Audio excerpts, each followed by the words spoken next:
Depuis quelque temps, on a l'impression que les politiques nous mentent sur tout. Ils nous mentent sur l'inflation, ils nous mentent sur les retraites, ils nous mentent sur les entreprises. Bref, ils nous mentent sur tout.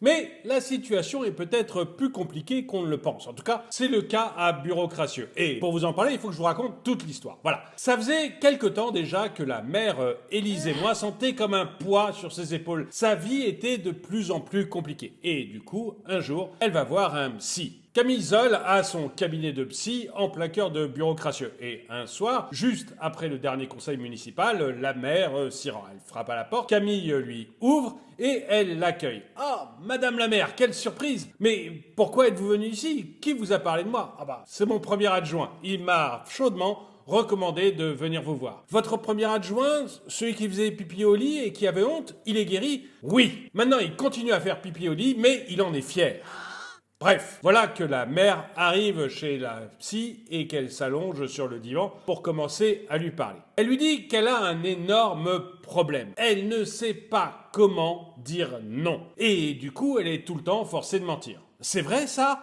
Oui.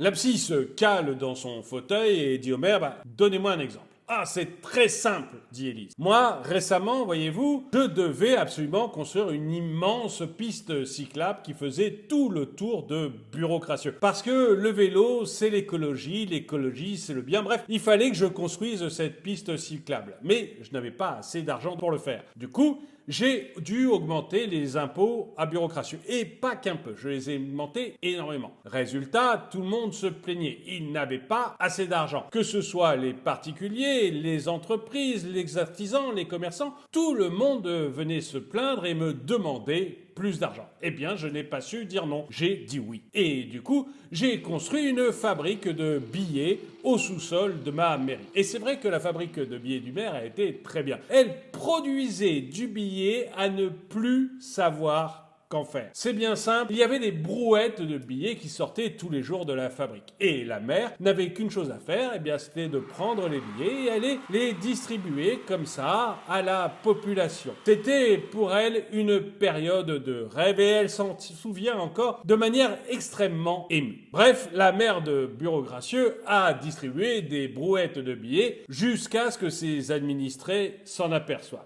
Et ce jour-là, il a commencé à y avoir une sorte de méfiance vis-à-vis de la monnaie à Bureaucratieux. Résultat, eh bien, l'inflation a démarré. Les produits devenaient de plus en plus chers, ou plutôt, c'était la monnaie qui valait de moins en moins de produits. L'inflation a été générale à Bureaucratieux et de nouveau, les habitants n'avaient plus de quoi payer. Et ils se sont forcément plaints à la maire. Quand j'ai vu toutes ces personnes dans mon bureau, dit Élise et moi à Camille Zoll, quand j'ai vu toutes ces personnes dans mon bureau qui me demandaient de les protéger contre l'inflation, eh bien là encore, je n'ai pas pu dire non. J'ai dit oui. Et j'ai immédiatement pris un arrêté pour bloquer les prix de tous les produits à Bureaucratieux. Et à peine signé, j'ai envoyé cet arrêté aux quatre coins de la ville par le garde champêtre. Bref, les gens sont partis contents et j'étais plutôt fier de moi. Oui, seulement voilà, quelques heures plus tard, Henri m'a appelé. Henri Stourne, c'est le patron de notre supermarché. Et Henri était extrêmement énervé. Il m'a expliqué qu'il ne pouvait pas bloquer comme ça tous les prix de son magasin du jour au lendemain. Que sinon, il irait droit à la faillite ou du moins une grosse baisse de ses bénéfices. Et que si ses bénéfices baissaient, eh bien jamais il ne pourrait financer ma prochaine campagne. Et ça m'a touché droit au portefeuille. Bref, j'ai dit que ce n'était pas possible et qu'effectivement, on allait faire autrement. Que je ne bloquerais pas les prix, mais par contre que lui pourrait peut-être faire un effort sur certains produits. Ça tombait bien, il avait justement des ristournes qui étaient prévues. Du coup, je l'ai laissé faire ses ristournes et moi je suis allé avec la police municipale dans son magasin coller quelques étiquettes sur chaque ristourne qu'il faisait. Un petit macaron où il y avait marqué « La ville de Bureaucratieux vous aide ». Bref, j'étais encore une fois plutôt contente de moi. Henri, pour avoir plus de ristournes à faire à ses clients, eh bien, il a commencé à négocier avec les patrons des grandes entreprises, des grandes industries de la région. Et il négociait assez fort, Henri, pour avoir des grosses ristournes. Bref, tout d'un coup, les patrons, à leur tour, se sont énervés. Et ils sont venus me voir. Firme industrielle, le représentant de l'industrie, est venu dans mon bureau. Et là, il m'a pris entre quatre yeux. Il m'a dit « Madame la maire, ce n'est pas possible. Si Henri Stourne nous serre comme ça à la gorge, nous, on ne peut plus faire de bénéfices. Et si on ne peut pas faire de bénéfices, eh bien, on ne pourra pas financer votre prochaine campagne. Et là, ça m'a touché.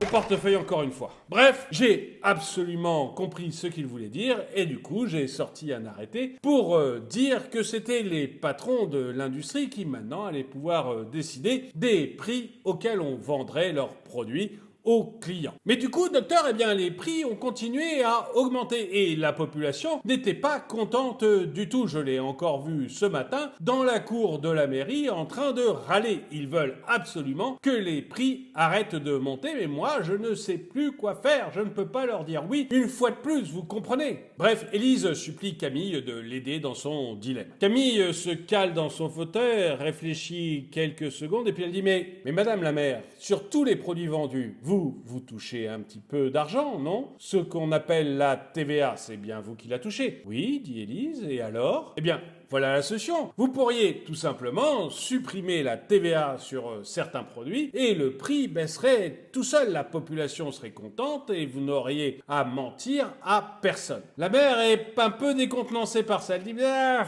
ça me plaît pas trop comme ça de baisser ma TVA. Et puis Henri en profiterait immédiatement. Henri Stourne, dès qu'il a un peu d'argent à se faire, il le fait. Et pour lui, une baisse de la TVA de 5,5%, eh bien, c'est l'occasion d'augmenter ses marges et de récupérer exactement la même somme sur le dos de ses clients. Bref, la mère n'est pas tout à fait enchantée par cette solution. Elle commence à demander si cette psy est vraiment médecin. Et du coup, la psy réfléchit encore un peu. Mais si vous pouvez pas jouer sur le prix de vente des produits, peut-être que vous pourriez baisser les impôts ailleurs. Par exemple, un impôt qui ne toucherait actuellement que les pauvres ou qui serait impactant uniquement pour les pauvres. Ou même un impôt général comme la CSG. Peut-être que ça vous permettrait d'avoir une population qui aurait un peu plus d'argent pour pouvoir acheter. Et là encore, vous n'auriez à dire oui à personne. La mère fait de plus en plus une triste mine. Ah non, pas question, non, pas question. En ce moment, je suis sur les plans d'un musée du pygmée. Un musée du pygmée qui portera mon nom. Si je baisse les impôts, j'aurai jamais les moyens de monter mon musée. Donc non, écoutez, ce n'est pas possible de le faire non plus.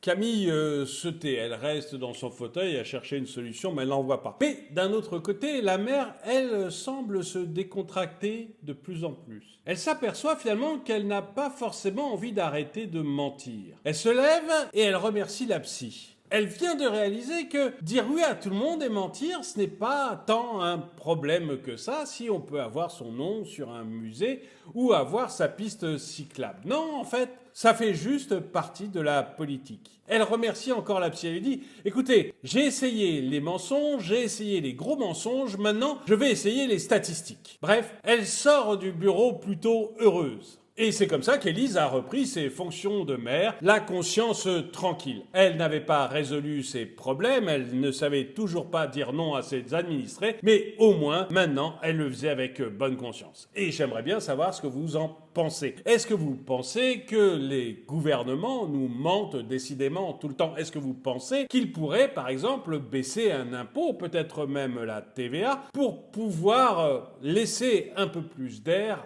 à la population et qu'on ait un peu plus les moyens de consommer? Dites-le moi dans les commentaires. Et le dicton du jour. Le peuple préférera toujours un mensonge rassurant à une vérité qui dérange. Merci d'avoir regardé cette vidéo, mettez-lui un pouce vers le haut, commentez-la, partagez-la. Merci à tous ceux qui soutiennent la chaîne et je vous dis à très bientôt.